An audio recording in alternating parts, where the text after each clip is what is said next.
पहिल्या प्रथम श्रमिक पत्रकार संघाचे अध्यक्ष ब्रिजमोहन पाटीलजी, त्याचबरोबर त्यांचे सेक्रेटरी मंगेशजी फाले आणि आपण सर्व इथे पत्रकार जमलेला त्या सर्वांचं, पुण्याच्या पत्रकारांचं मी मनापासून स्वागत करतो. आणि आज या इथे मला वार्तालाप करण्याचा आणि आपल्याबरोबर संवाद साधण्याचा जो एक सुवर्ण संधी मिळालेली आहे, त्याबद्दल मी आपल्या सर्वांना, तुमच्या कमिटीला आणि हे आलेले सर्व पत्रकार बंधू यांना मी मनापासून धन्यवाद देतो. कारण म्हणजे आज एकंदरीत जर परिस्थिती पाहिली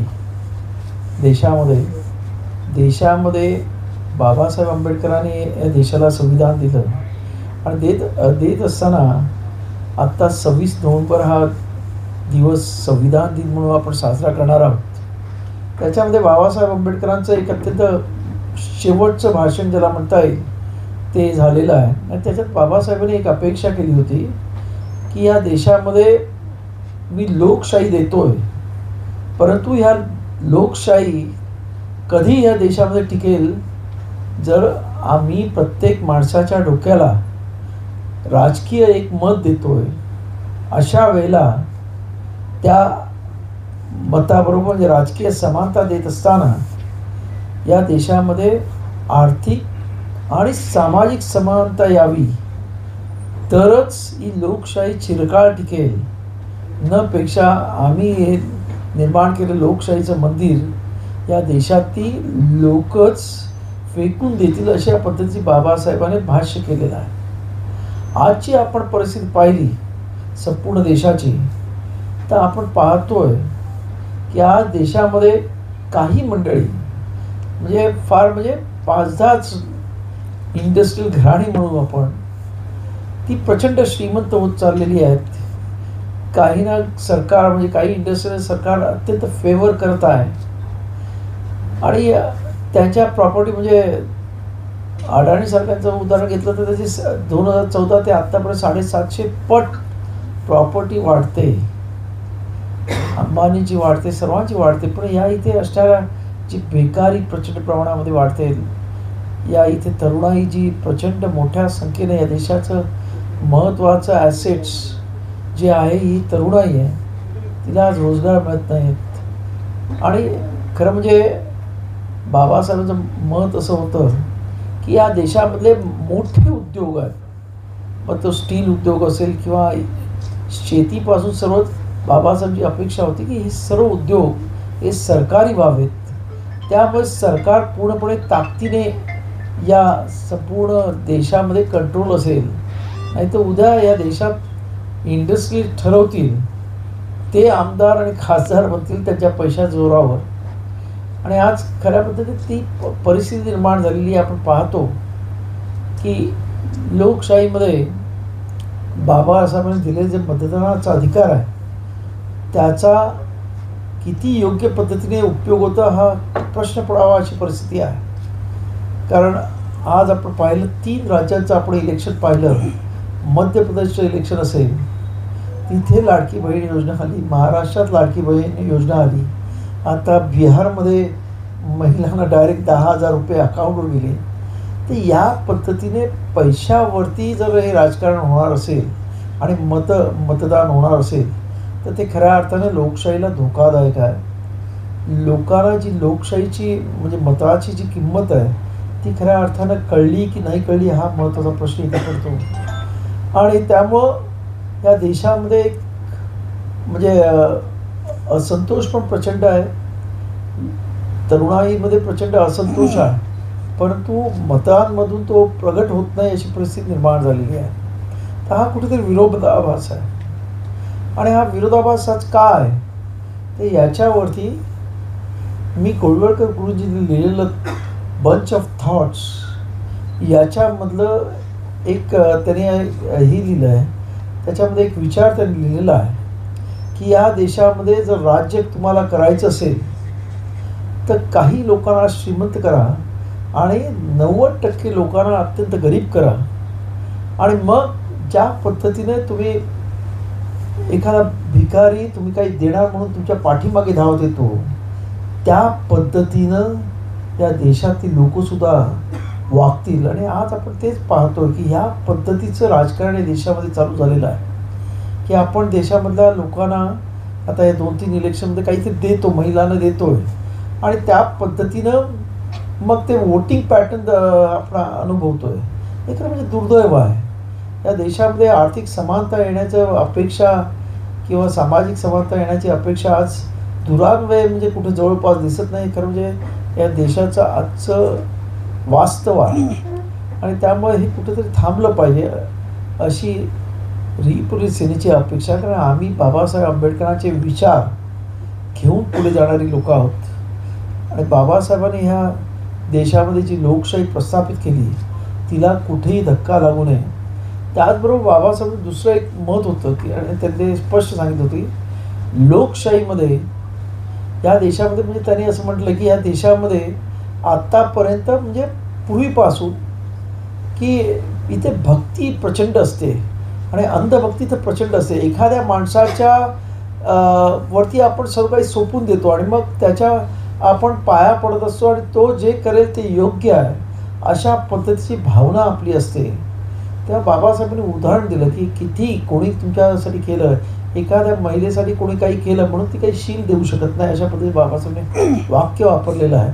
त्याच पद्धतीने लोकशाहीमध्ये तुम्ही तुमचा सारासार विचार करा, नुसतीच अंधभक्ती याच्यावरती विश्वास ठेवू नका की तो माणूस आहे म्हणजे सर्व काही योग्य होईल. अशा पद्धतीची काही भक्ती आहे ती कुठेतरी, कारण ह्या देशामध्ये पूर्वीपासून अशा पद्धतीचे भक्तीचं प्रचंड मोठं इतिहास आहे असं बाबासाहेब म्हणाले.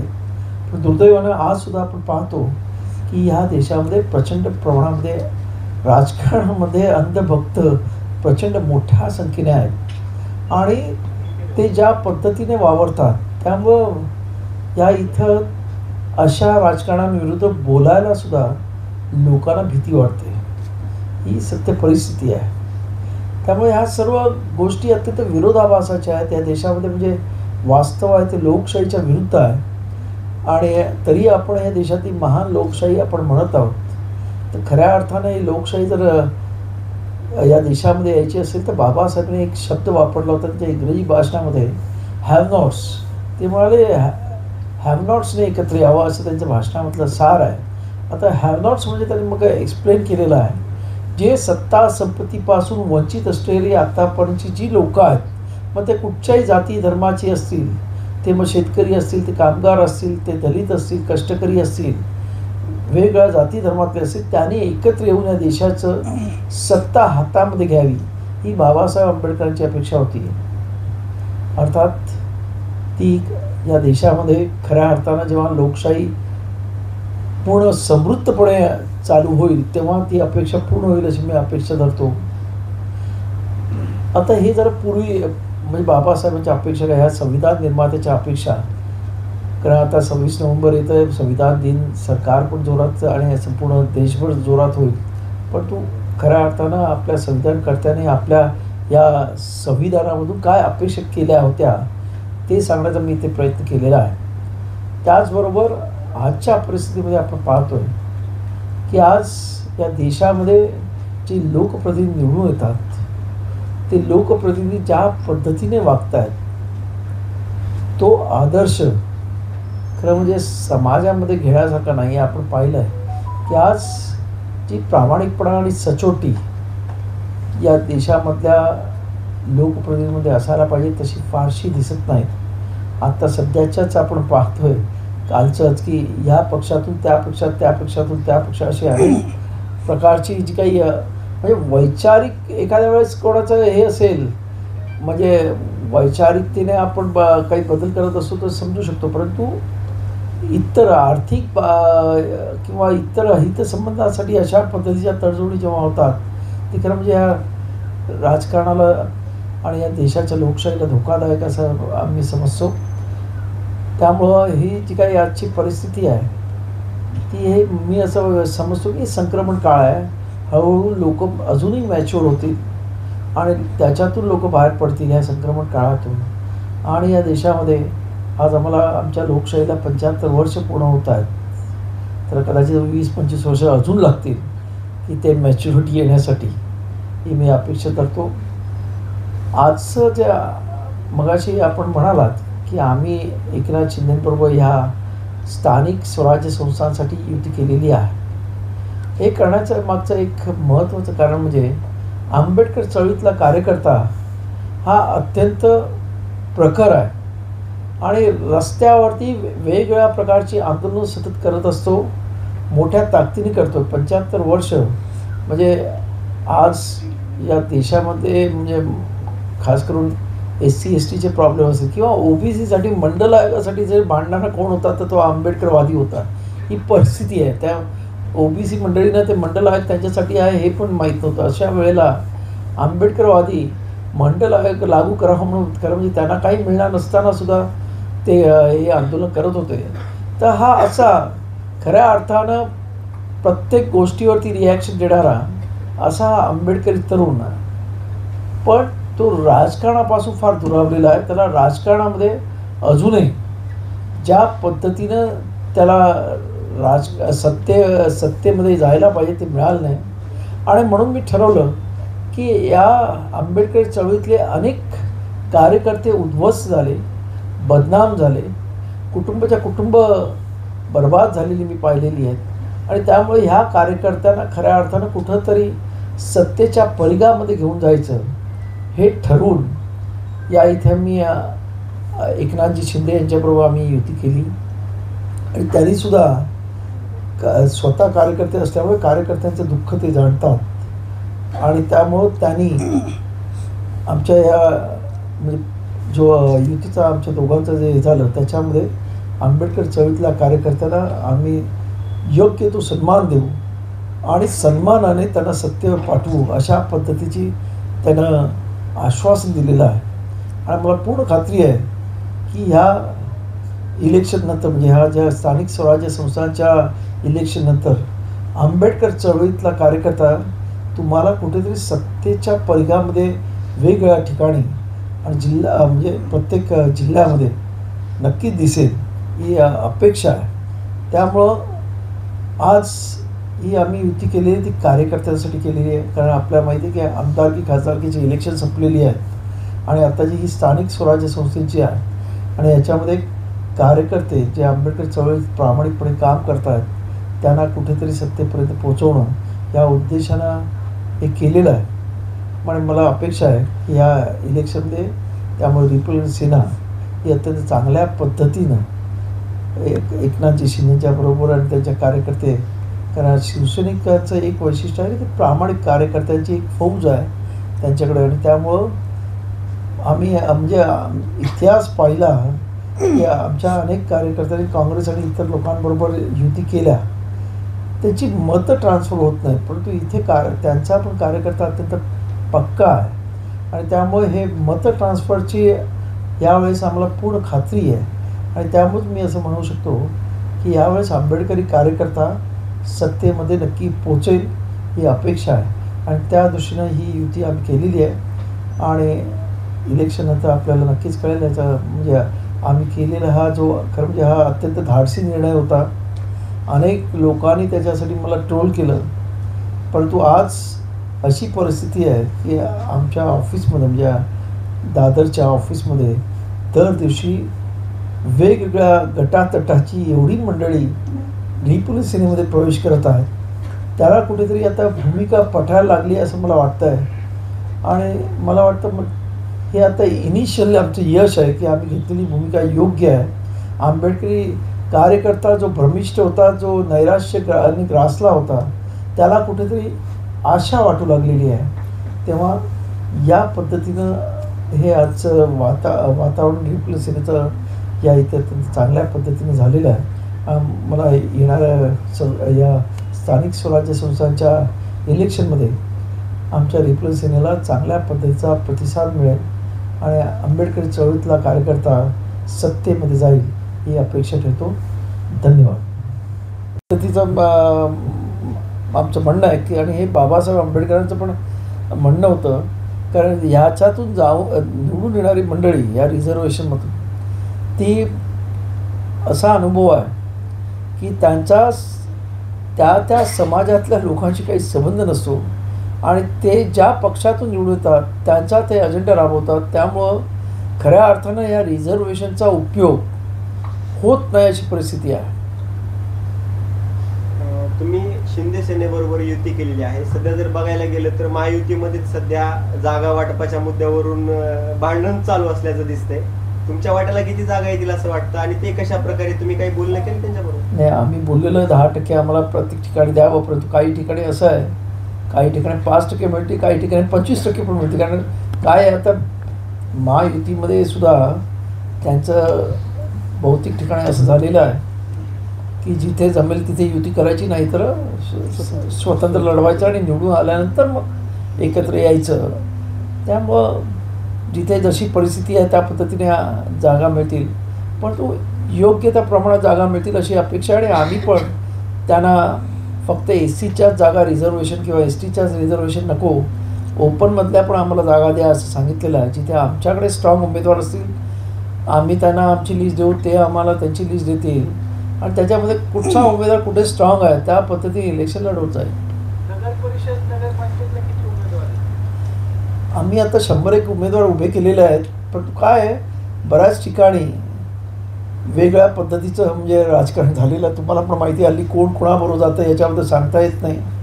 आता मला तर अमरावतीमध्ये वंचितचा एक उमेदवार, तर तो विश्वकर्मा, तो यांच्याकडून अजितदादांबरोबर युतीमधून आणि शिंदे गटाकडून पण युतीमध्ये. त्यामुळं काय आहे, हे स्थानिक, खरं म्हणजे स्थानिक ज्या ह्या पंचायत समित्यांच्या इलेक्शन्स आहेत त्या खरं म्हणजे विदाऊट पक्षाच्या ह्याच्याने लढल्या जाव्यात अशी माझी अपेक्षा आहे. खरं त्याच्यामध्ये आता ZP आणि त्याच्यानंतर महानगरपालिका, नगरपालिका ह्याच्यामध्ये पक्षीय राजकारण महत्त्वाचं असतं, परंतु खालती जे काही असतं ते ग्रामीण पातळीचं असतं, ते आपसामध्येच लढलं गेलं पाहिजे. दुर्दैवानं ते पॉलिटिकल आता त्याच्यामध्ये हे आलं आहे. पूर्वी तसं नव्हतं. पूर्वी लोक ग्रामीण भागामध्ये आपसामध्ये ठरवून ते इलेक्शन लढवलं जायचे, अशी परिस्थिती होती. सर, गेल्या काही दिवसांपासून महायुतीमध्येच नाराजी नाट्य सुरू आहे. म्हणजे कधी दादा नाराज होतात ते, कधी एकनाथ शिंदे स्वतः नाराज होतात ते. हलक्या मंत्रिमंडळाच्या बैठकीत एकनाथ शिंदेचे एकही मंत्री उपस्थित नव्हतं. अशा परिस्थितीमध्ये तुम्ही युती केलेली आहे एकनाथ शिंदेसोबत, कशा पद्धतीने बघता? म्हणजे सत्तेचा वाटा मिळेल असं वाटतं तुम्हाला? सत्तेचा वाटा म्हणजे सत्तेमध्ये निवडून येण्याचा तरी आंबेडकरी जनतेला निवडून तरी जाते, सत्तेमध्ये जातील. दुसरं, सत्तेचा वाटा म्हणजे आम्हाला काही मंत्रिमंडळाने वगैरे काही नको आहे. मला कार्यकर्त्यांना या स्थानिक स्वराज्य संस्थांमधून त्यांना कुठेतरी ZPमध्ये सदस्य व्हावं, त्यांनी कुठे महानगरपालिकेमध्ये जोडू यावं आणि आंबेडकर चळवळीला ऊर्जित अवस्था यावी, हा माझा प्रयत्न आहे. सर, हिंदू मिल स्मारक कधी पण पूर्ण होय, हिंदू मिलचं जे ह्याला सिव्हिल वर्क म्हणतात ते माझ्यामध्ये 90%च्या वरती कंप्लीट झालं आहे. फक्त प्रॉब्लेम आहे तो पुतळ्याचा. आपल्याकडे पहिल्यांदाच एवढा मोठा पुतळा बनतो, कारण जो सरदार वल्लभभाई पटेलांचा पण पुतळा हा चायनामधून आला होता, तो काही इथे बनला होता. या इथे पहिल्यांदा एवढा मोठा राम सुतार, हे जे आपल्याकडे मोठे स्कल्पचर आहेत ते हा पहिल्यांदाच एवढ्या मोठ्या प्रमाणामधला पुतळा बनवतात. तुम्हाला मी सांगतो की त्या पुतळ्याचा म्हणजे तुम्ही अंदाज करू शकता, पुतळ्याचा हात 10 माळ्याच्या इमारती एवढा असेल, एवढी त्याचं हे आहे. बूट माझ्यामध्ये त्या पुतळ्याचा बूट हा 5 ते 6 फुटाच्या अंदाज आहे. आत्ता एक फक्त बुटाचा एक पहिला हे आलं आहे, पुढचं पार्ट, तो जवळजवळ म्हणजे माझ्यामध्ये 1 फुटाचा आहे फक्त फ्रंट थोडासा. असे 3 पार्ट यायचे आहेत अजून एका बुटाचे, आणि त्याच्यासाठी एक स्पेशल ट्रॉली आणावी लागली ते घेऊन यायला. तर त्यामुळे हा प्रचंड मोठा, त्याला माझ्या मते अजून 2 वर्ष तरी पुतळा लागतील. पण ते RCC कन्स्ट्रक्शन आता जवळपास कंप्लीट झालेलं आहे. आता फक्त पुतळा आणि त्याच्या खालती असणारे जे स्ट्रक्चर पण ते पुतळा जिथे बसवायचा ते पण तयार झालेलं आहे.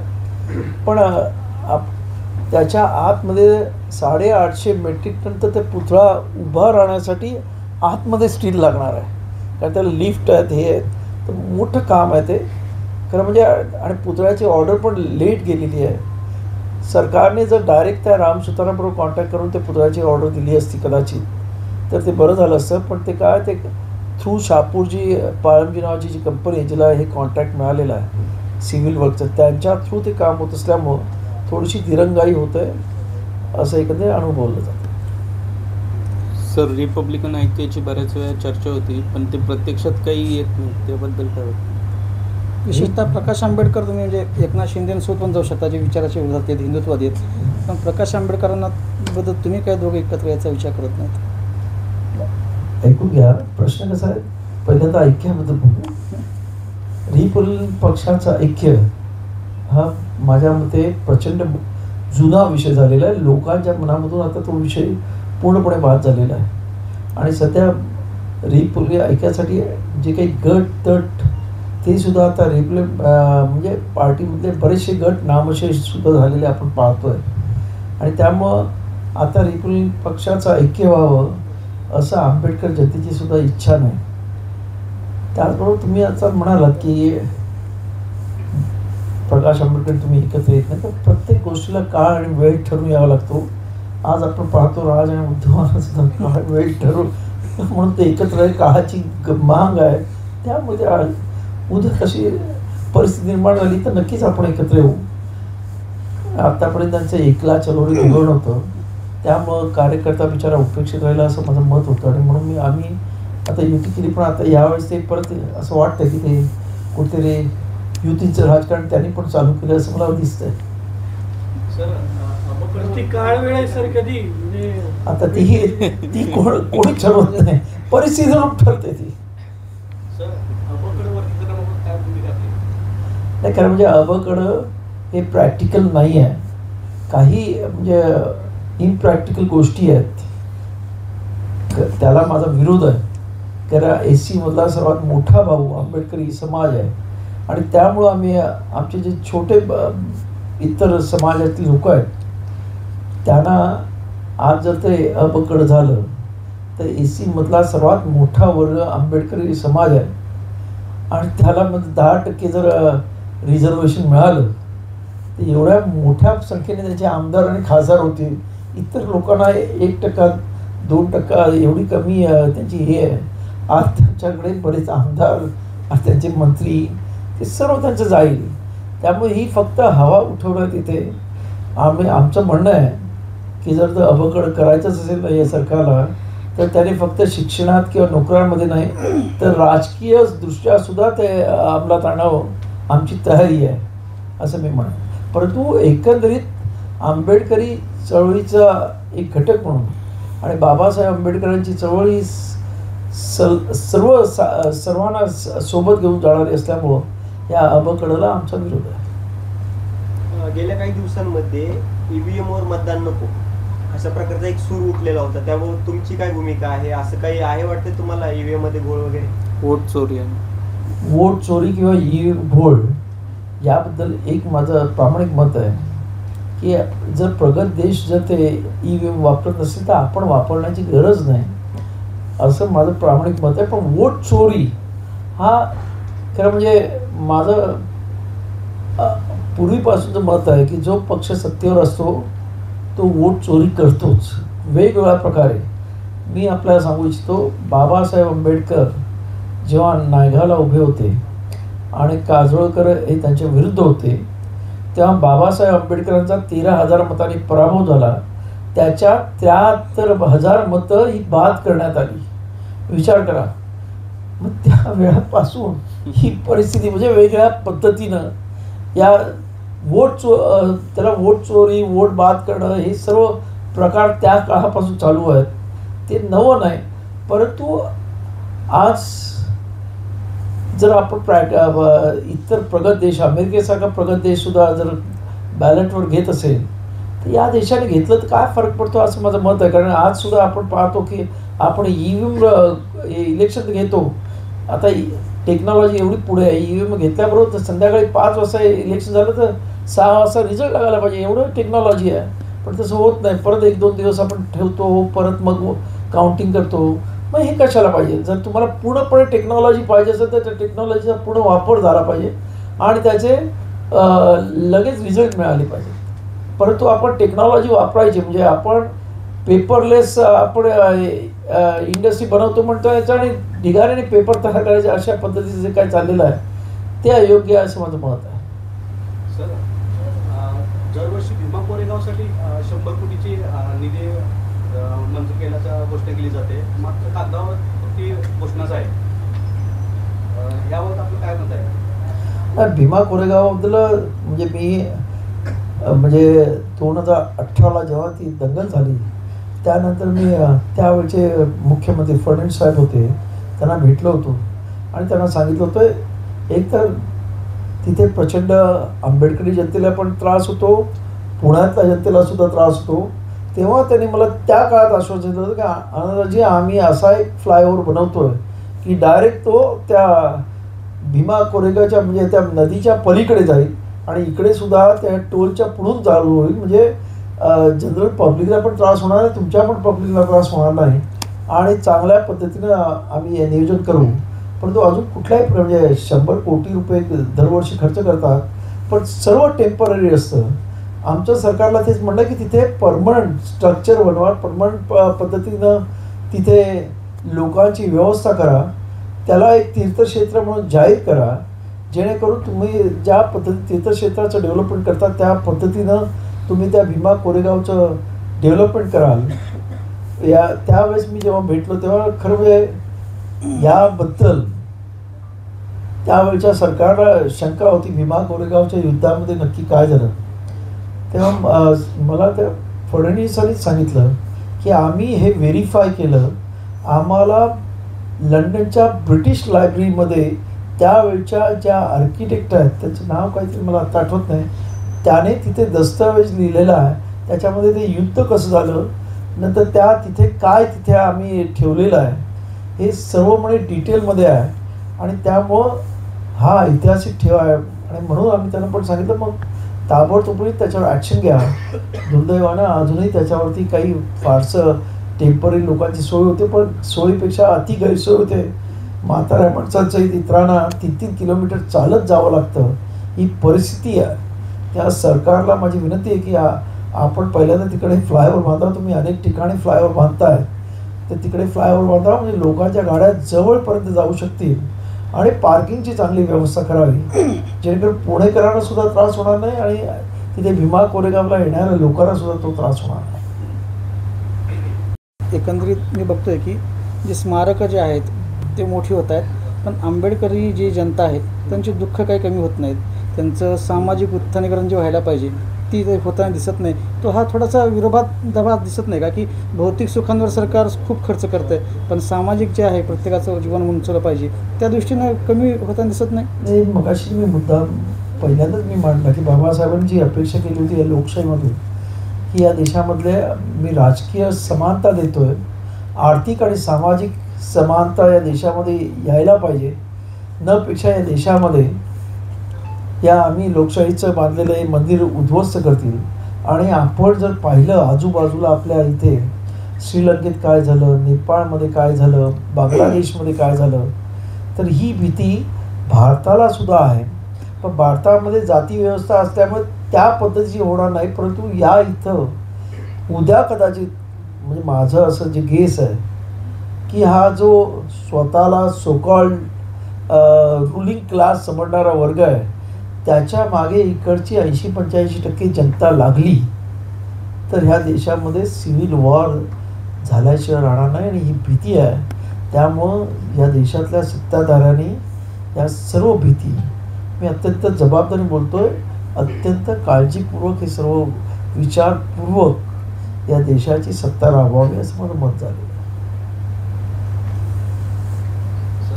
शेवटचा प्रश्न आहे, पुणे महानगरपालिका आणि पिंपरी चिंचवड महानगरपालिकेमध्ये किती जागा उपलब्ध आहे? बघा आम्ही त्यांच्याकडे 30 जागा पुण्यामधून मागितलेल्या आहेत की आमच्याकडे 30 उमेदवार आहेत आणि अर्थात आम्ही कसं आहे आमच्या लिस्ट त्यांना देतो, त्यांच्या लिस्ट आम्हाला देतो आणि मग चर्चा होणार आहे.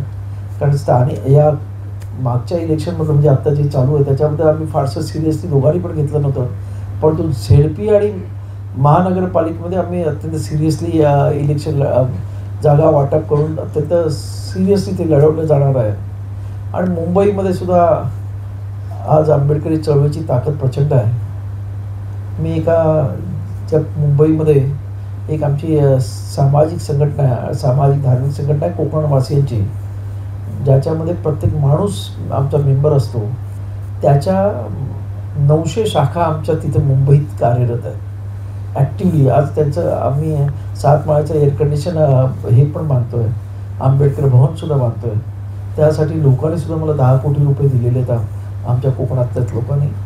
तर त्या शाखांचं आणि इतर सर्व आमच्या असणाऱ्या रिप्रेझेंटेटिव्ह वगैरे प्रचंड ताकद त्या मुंबईमध्ये आहे. त्याचा नक्कीच फायदा या इथे एकनाथ शिंदेना होईल. आणि त्यांचे पण चांगले म्हणजे त्यांच्याकडे जवळपास आज माझ्यामध्ये 60-70 तर नगरसेवक आहेत त्यांच्याकडे. म्हणजे जास्तीत जास्त नगरसेवक आज ओरिजिनल शिवसेनेतले त्यांच्याबरोबर आहेत. त्यामुळे त्यांची एक चांगली ताकद आहे.